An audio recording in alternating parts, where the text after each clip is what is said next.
Hello and welcome to the FSF podcast. I want to remind you that this is a show made by nerds for nerds, and I am Tim, the host of said nerdery. So, welcome to our kingdom. Our guest today is an award winning author. He's a co creator of the Lethal Lit podcast. You can also find him, though, working on comic books and a plethora of short stories. And if you don't know what plethora is, go watch the movie Three Amigos. You'll figure it out.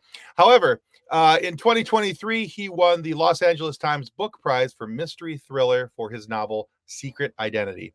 Chances are he's also written in a fandom that you love because this guy's resume is pretty impressive. And Anyway, Thank you. I'm Thank very, you. I'm very excited to welcome Alex Segura to the FSF podcast. Welcome to the show, Alex. Oh, thanks for having me, Tim. I'm excited to be here. Yeah, I'm excited to have you. I've been watching your stuff for a while, looking at your stuff, and every time I see you, I would see you pop up on Threads or Instagram. I was like, this dude's cool. I gotta get him on the show. This dude's cool. I gotta get him on I'm the show. flattered. Thank you. Yeah, I Yeah, appreciate that. yeah. Well, it's always cool to watch somebody who's out as a creator in the nerd spaces and in creating fun things for us nerds to enjoy and discuss. So yeah. So, first question for you, Alex, and it's a question that I ask a lot of different people, but we're nerds. We love a good origin story. You've written a few origin stories, but in the story of Alex Segura, what led you to here? What got you to where we're at today? Well, it all started when I was, I guess, four, maybe five, and my mom got me an Archie Double Digest at the grocery store in the checkout line, and that was my first like comic book, and introduction to Riverdale and those characters in that world. And then I was immediately hooked with, I was getting digests every week or every time we'd go to the grocery store, and then I feel, you never really graduate, but I kind of expanded into superhero stuff when my grandparents picked up a reprint of Spectacular Spider-Man magazine #2, which has a great Stan Lee, John Romita, Green Goblin story. And it was reprinted in this tiny digest, which I've never seen again. I have to really like scour eBay to find it.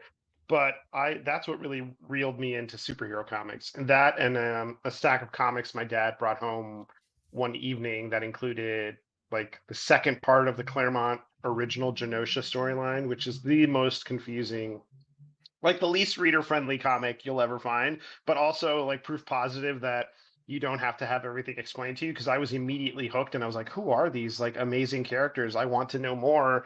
And I really use stuff like the Marvel cards, that first wave of Marvel cards, to educate myself into the superhero lore. And then I was really off to the races. Just I became a regular buyer. I'd use whatever money I had to pick up comics at my local comic shop or the newsstand. Back when newsstands had the spinner racks, and Right. Marvel and DC were distributed there. And then I went to college, and I was still like a reader, but I wasn't as dedicated. And I think it was after college when I realized I was kind of tiptoeing into a journalism career, that I could try and blend those things together. And so I got a gig as a freelance writer for Newsarama.com, which is still around, thanks to Matt Brady and Mike Duran. And that was kind of my foot in the door into the industry in terms of like interviewing creators and tapping into what was going on from a journalistic perspective. And that led to a job at Wizard magazine, which was huge at the time. Um, I don't think people remember it as clearly nowadays, but back then Wizard was a huge tastemaker in the industry. So if you were on Wizard's Mhm. cover, your book was going to sell like maybe 10 or 15,000 more copies just based on that alone, because the circulation Right. of Wizard was much larger than even the best-selling comics. So that was really wild. And that was my first like in-person full-time like industry gig. So I'd go to Comic Cons, the Wizard shows, I'd meet talent. I'd sit in on meetings with different companies. I'd edit some stories, write some stories. Um, and then after a brief like return home to Miami, where I worked at the Miami Herald, I then started out working in publicity at DC Comics, and then shifted to Archie Comics, where I did publicity and marketing and some writing. And that's really where my writing kind of kicked in. Archie was open to me writing a few stories, and I wrote a short story for DC, but the Archie stuff became more regular. And Okay. yeah, and after that, I wrote my first novel, my first crime novel, Silent City, which came out originally on this very, very tiny, like almost very small micro press in New York called Cadorus Press, but it got enough attention and review attention that another publisher, a kind of a mid-sized indie publisher, picked it up and then opened the door for the rest of the series to be there. So that's kind of how everything started. And I've been lucky to have seen that progress and expand and grow. And Secret Identity was a thankfully a hit and did well. And I've been able to do a bunch of different projects for Marvel and DC and novels and comics. And it's like the longest running overnight success, I guess. All right, very cool. Yeah, because I've looked over your resume, and you mentioned that you've written for Marvel, you've written for DC, you've written for Star Wars, Hmm. Archie.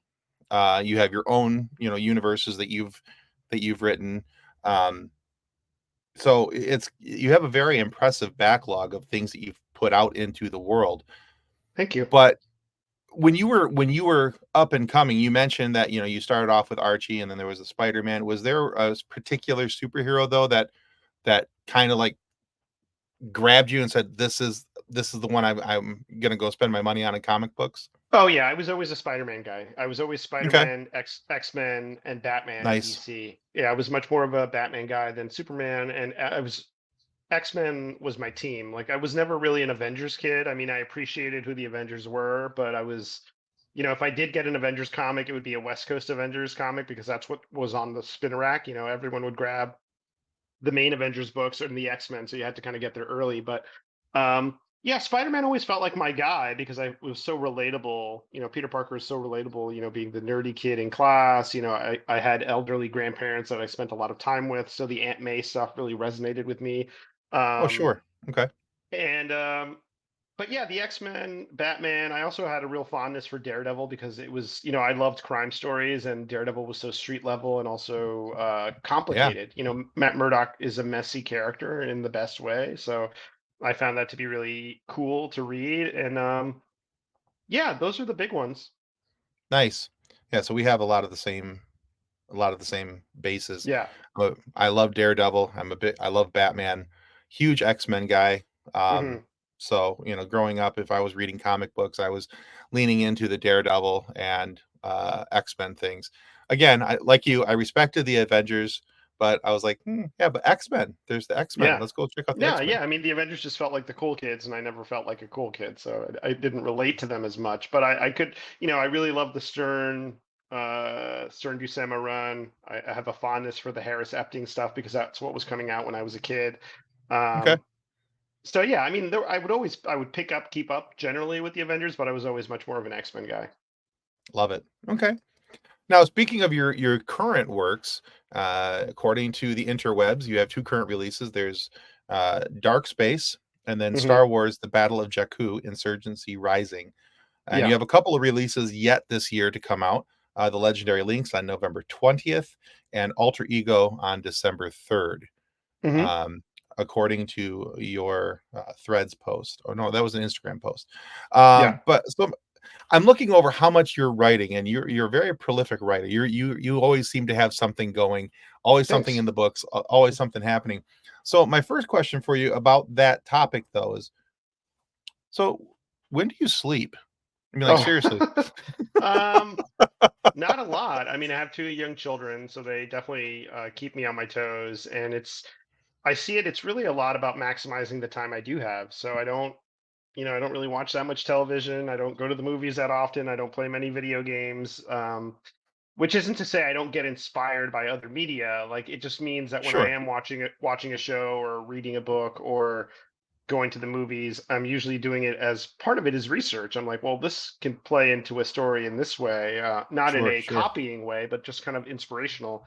Um, I treat it as a job, and it is a job, and it's the best job I've ever had and the best job I could imagine for myself, but it's work. And if I don't make the time for the work, I can't really do the other stuff. So I try to treat it less as not as a hobby, but as a career and a job. And that's how I get stuff done because it's also I don't have endless stretches of time. It's like when the kids are at school, I can work. When the kids are asleep, I can work. But other times, I'm really dedicated to my family and spending time with them and being present. I don't want them to feel like I'm just working in my cave and not engaged with what they're doing. So it's a balance. Oh, I love that. And that was the actual part of the question, and you already hit it. But talking about that work life balance, because I know that you're married and you have a family, Yep. and so yeah, that's always a struggle. I think with anything that we're doing, there's always going to be that issue of work life balance, making sure that we're what are we doing? Is our life funding our work, or is our work funding our life? Right. You know, and so I think it's very exciting to hear from you that you do have that balance in place, and especially with kids. I'm a father of three, Oh, so congrats. Yeah. you know, but yeah. So when my kids were smaller, I was always trying to make sure that I was there for them as much as I could. And I was a stay at home dad for years, so Hmm. I was able to really to dive into that. But what is the biggest challenge for you though when it comes to finding that work life balance? Because you said you try to make sure that you're not doing things when the kids are awake and conscious and all these other things. But what are some of the challenges that play into that? Well, I mean, I think the challenge, one of the things that I had when I was just starting out as a writer is that you could say, well, I'm going to sit here and write for like 4 to 8 hours. I'm just going to write today. I'm not going to do anything else. I have no other responsibilities. And this as a parent, like as you just have so many more responsibilities. You're in charge of these small people, but also their activities, their academics, their Hmm. social lives. And that gets more complicated as they get older. But it's also when you're in a family unit, you're also you have to engage with the people with around you. You're not living in isolation. So it's really about making sure you're giving that the best effort you can while also making the best effort you can with the work. So, Right. Yeah. As a father of three, I can yeah. agree that saying that I'm just going to sit here and do this for however many hours doesn't really happen. There's always something that's going to interrupt Yeah, and exactly. so and especially with little ones, it's a happy interruption. It's a fun thing. So all right. Um, but it also looking at all the things you talk about being a father, you talk about being a husband, a nerd, all these Hmm. other things. I often find that people aren't just ever just one thing. When I talk to voice actors, they're also many are also musicians, and Right. they're on screen actors, or some are writers and other things. So, if you had not been a writer, what other career would Alex Segura have pursued in this life? Huh. Well, I was a pretty successful marketing person. I worked in marketing for DC and Archie and Oni and a bunch of other places. And I was also a journalist. Creatively, I've played music for a long time. I don't know if I would have been a professional musician, but I was in bands and stuff like that. I would have probably just stuck to the publicity stuff. I still use those muscles as a freelancer. It's just I'm no longer working for a corporate brand. I'm really just working for myself in terms of like managing my stuff, press and things like that. But even then, you can't do it all yourself. So it's hard. You want to kind of liaison with the publisher and make sure everyone's on the same page. But I guess I would have continued on that track if writing wasn't an option. Okay, fair enough. So earlier we talked about, just a couple questions ago about we talked about your current releases, stuff that you have coming out. Hmm. Now, I think it's interesting that you have written obviously for both characters in your own universes. We talked about your private, your private books, that you're the one, not private, but personal books rather, Right. should we say? And then you've written for characters in established universes with their set rules and guidelines, because this is what this character is, and like Spider-Man, this is who he is, this is what he is. Hmm. Here's Star Wars. Here's these list of characters. Here's who they are, what they are, and what's going on in there. What do you like about writing in each of those areas? Because one has freedom to do what you want when you want, and one Right. has guidelines that you have to follow. It's a different challenge. I mean, with my stuff, meaning stuff that I own, the creator stuff, own stuff I do, like Legendary Links or the Black Ghost or the Awakened or things like that, or the Dusk. I create them from whole cloth with other creators, collaborators, and we brainstorm and come up with something completely new. Obviously influenced by other things, but there's no one that says, "Oh, you can't do that." And no one can say that because it's our character and we created them, so of course we can do that. Whereas with work for hire stuff, it's more of a challenge because you're being handed these toys, for lack of a better term, and you need to come up with something interesting for them to do, but you also can't break them because eventually someone else is going to take those toys and play with them and carry it along. And you want to make that transition as easy as possible, but you also want to make your moment, like the time you get to use them, as interesting as possible. So something like the Battle of Jakku books, it was really interesting because there was so much established canon in that period. People say, oh, it's an unexplored time. There's a lot of stuff that happens there. There's the Aftermath books, Battlefront, Hmm. the novels, and a lot of dancing between the raindrops had to happen to make my story work. But that was part of the fun. Like, how do you thread the needle through this stuff that's already there, and how do you make it into a kind of compelling story arc unto itself, but also recognize and respect what's come before. So the challenge of continuity, I think a lot of writers try too hard to check every box, and you don't have to do Right. that. I mean, you just recognize the stories that are relevant to your story, which isn't to say you ignore other things. You appreciate that they happen, but you use the consistency of narrative to benefit you. Like, people know these characters. There's a built-in audience already. The challenge of creator owned is you have to explain everything from zero. You have to introduce the characters. So a lot of times you feel like you're basically doing the origin every time. And so by the time you're done with the origin, you're halfway through your mini series or your arc. Whereas with something like Star Wars or Spider-Verse books, or things like The Question, like, people know these characters. They're Hmm. built in. So you do have to explain who they are to some degree, but the length of that is much shorter. You don't have to spend a whole issue establishing what the origin is for Spider-Man. Like, people know it. And if you're buying like Spider Society #1, you probably know the Spider-Man Right. origin. So it's really about having fun with the toys, showing that you have an interesting take, and then telling that story, but also not destroying the toys. No, that makes a lot of sense. I've heard others compare it. You talked about it being toys. I've heard others talk about it being a sandbox, and there's the Yeah. confined lines of the sandbox, and sometimes you can push right up to the edge of that sandbox, but you can't go past it.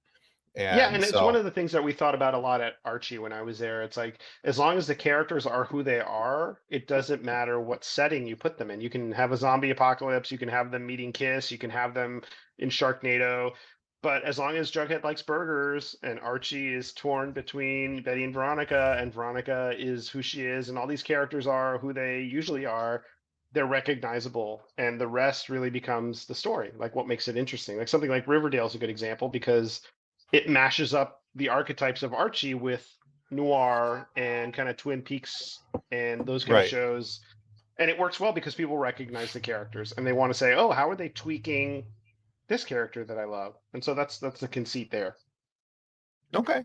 Very cool. Now, when it comes to your personal stories, the ones that you write for your own universes, your own characters. Hmm. Now, some authors that I've spoken to com- see these two things as very similar: world building and character building. Do you see a difference in those, and do you lean stronger towards one in your personal writing than others? Yeah, I'm more of a character builder, but I think it's all the same bucket.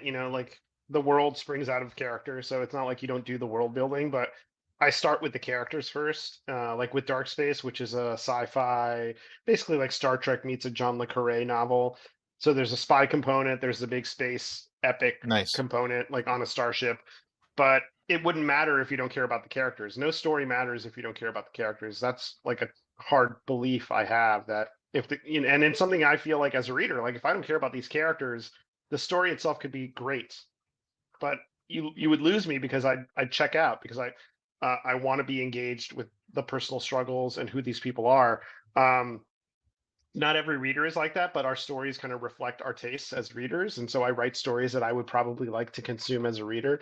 And most of the stories I love are character driven stories about like messed up people making hard choices and struggling to better themselves. And so whenever I write a story, I start with the character and then the world kind of comes out of it. I don't do these like detailed world building documents. So Right. for something like Dark Space, Rob Hart, my co-writer, and I, we did have to really think about what kind of world are we creating because it's a whole new sci-fi thing. But if I'm writing something really grounded, like a detective story or something like Secret Identity, it doesn't matter until the character shows up in my head. Like, I can set the pieces around, like Hmm. murder mystery in the 70s in comics. This is the conceit of the mystery. But until Carmen showed up, I didn't have a story. She showed up, and then the story started to come to life. And the same thing happened with Alter Ego, the sequel, because I knew I wanted to do another story in the modern day in the same universe, but I was like, if I don't have the character, I don't care. Then you're just vamping to make a sequel. But then Annie showed up in my head, and she had a very clear perspective, had a very clear vibe that was different from Carmen, and it felt like, okay, I'm into this. I'm excited about the story, and now I have things to explore and themes to explore through Annie, like her trauma, her Hmm. addiction, parenting, things that I was interested in reading about that I didn't think existed in stories that I was reading. Doesn't mean they don't exist somewhere, but things that I was curious about exploring as a writer. All right. No, I think that's great because I think of myself when I'm reading something that it's great if there's a world built for them, but if the characters don't have any weight to them, it's hard for me to continue on with the story. Yeah, So, and it is something you have to think about with work for hire as well. Like, I mean, with Spider Society, I was like, well, what's interesting if it's all the awesome spider heroes you recognize doing like Avengers-y type things, or if it's a team of like outcast spider heroes that you wouldn't have first thought of. That was more right. interesting to me, and so that's kind of why I wanted to go in that direction. And so you have more of like an X-Men type spider team where these are the guys that maybe you wouldn't get picked first at dodgeball. You know, like if they're building like their best spider team, maybe you wouldn't pick Weapon 8 or Spider Cat or maybe even Spider Punk. You'd go for the heavy hitters like Ghost Spider, Miles, Spider Man. Hmm. So that's the stuff that interests me, and so you kind of you can still feed that into your work for hire stuff as well. Love it. Okay. Very cool. Uh, so here's a question, maybe a little bit of a change of direction, a little bit left field, but Sure. uh, I always love to know what makes people tick and kind of how they, and that's also the reason why I asked that origin question in the beginning, because I Hmm. like to know what makes people tick, why they do the things they do, what makes them interested about what they're doing. And one of the questions that I've used in the past, and I thought it'd be great to ask of you because of the variety of things that you've written, and we talked earlier about your work life balance. I'm curious whether it's been professional or personal. What was the best advice you've been given, and what was it? The best advice I've been given about life or writing or both. Sure, either or. Dealer's Uh, choice. yeah, I mean, I think in terms of professionalism, the best advice I've gotten is to finish something, finish the work. Like it's very easy to daydream and speculate. Um, and it's also something that I was saying earlier, like treat this as a job. Don't kind of don't lose yourself in the fandom. Don't lose yourself in the hype. There's going to be highs, there's going to be lows. Like you just keep doing the work. You do the work, you do the work well. You're professional, you're easy to deal with. You try your best. You try to honor what's come before, but also push forward what you're doing.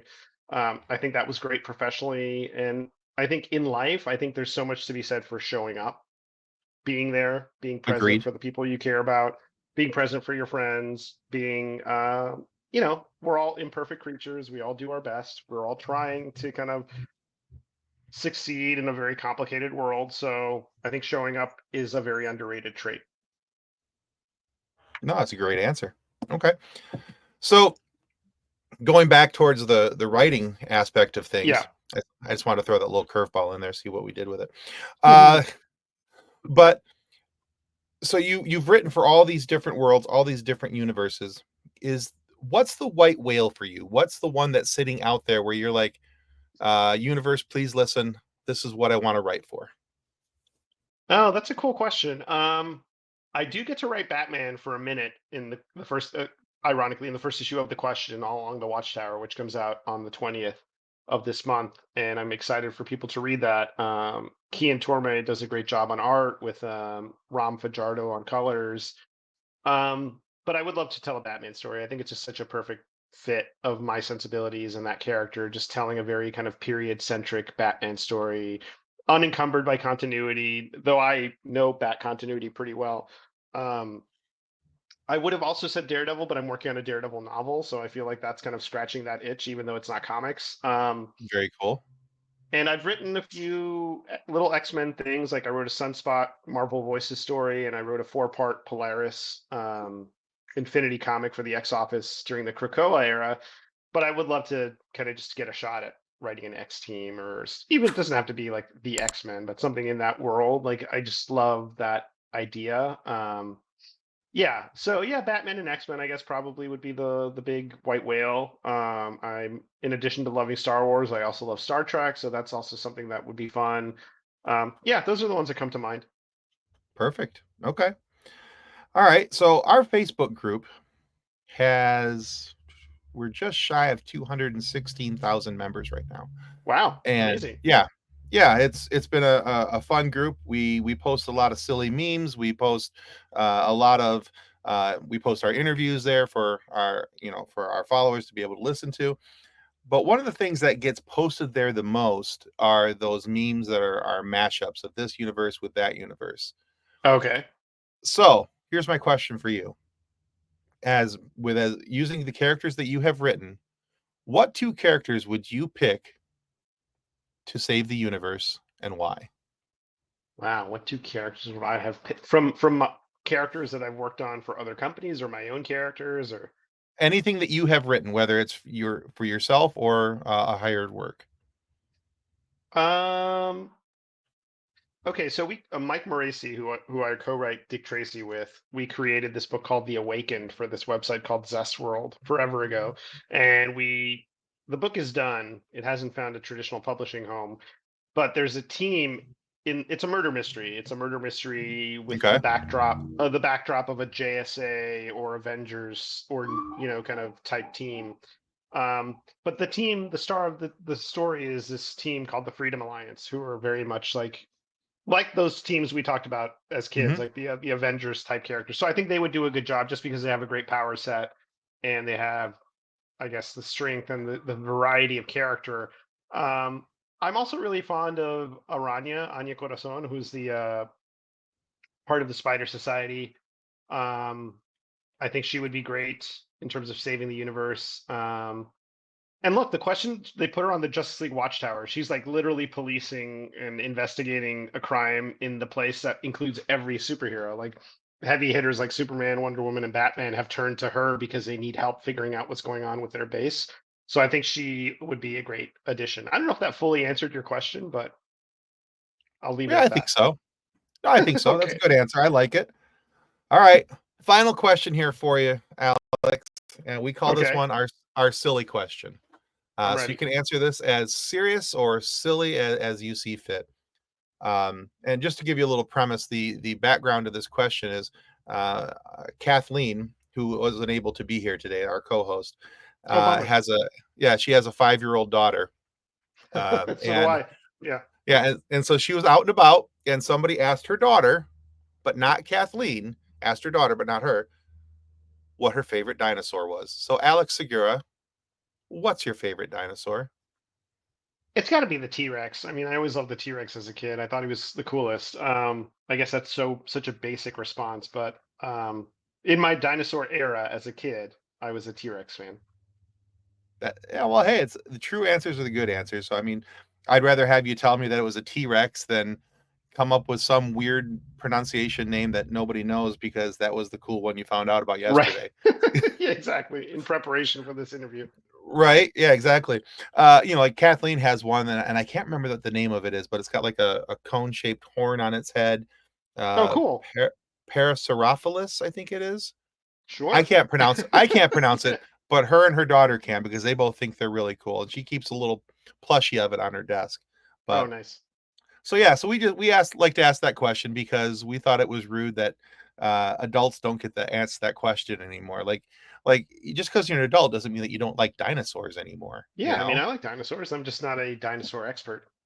Exactly, exactly. So all right, very good. Alex, hey, thank you so much for being on the FSF podcast today. Where can our listeners and our followers go to find out more about you and all the work that you have coming up? Well, thanks, Tim. Thanks for having me. This was really fun. Great questions. I have a website, alexsegura.com. You can also keep up to speed with my newsletter, alexsegura.substack.com. You can also find that through my website. I am on Instagram, alexsegurajr. I'm also on Blue Sky and Threads, though not an active poster. Like, I'll post like news items, but I'm not like super engaged. I've kind of backed away from Twitter-like platforms, but I'm easy to find.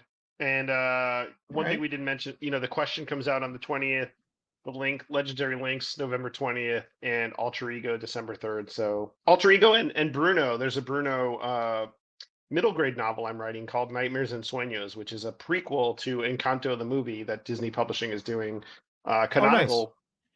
Yeah, so that also comes out December 3rd. So two novels on one day. I've never experienced that before, but see what happens. Well, that's cool. All right. Thanks. Well, we will put all that into our show notes down below so that people can find you out on the socials, out on your website, so they can follow you. And guys, go check out his, if you go to his website, there's a whole list. He's got all of his books listed there. You Thank might you. sprain a finger scrolling down to go through all the books and comic books and everything that he's done. There's a really cool laundry list there, and I assure you that he has written for some fandom, some universe that you love, that you want to follow. I'm a big Star Wars guy. He's written stuff in the Star Wars world, and I'm I not hope gonna you're lie, that's enjoying Battle of Jakku. yes, yes. So yeah, guys, go check him out. And if you haven't already, there's a button coming up on the screen right now. Make sure that you click that like and subscribe so that you get notifications every time we have a new interview up, and it helps us to continue to grow and get amazing guests like Alex Segura to come onto the show and talk about cool, fun, nerdy things with us. So, all right, Alex, thank you so much, guys. Thank you for tuning in to the FSF podcast. Until next time, goodbye. Thank you. Copyright 2024 FSF Podcast. Reference to any specific product or entity mentioned on this podcast does not constitute an endorsement or recommendation by FSF Podcast. The views expressed by guests are their own, and their appearance on the program does not imply an endorsement of them or any entity they represent. If you have any questions about this disclaimer, please contact us via email at info@fsfpodcast.com.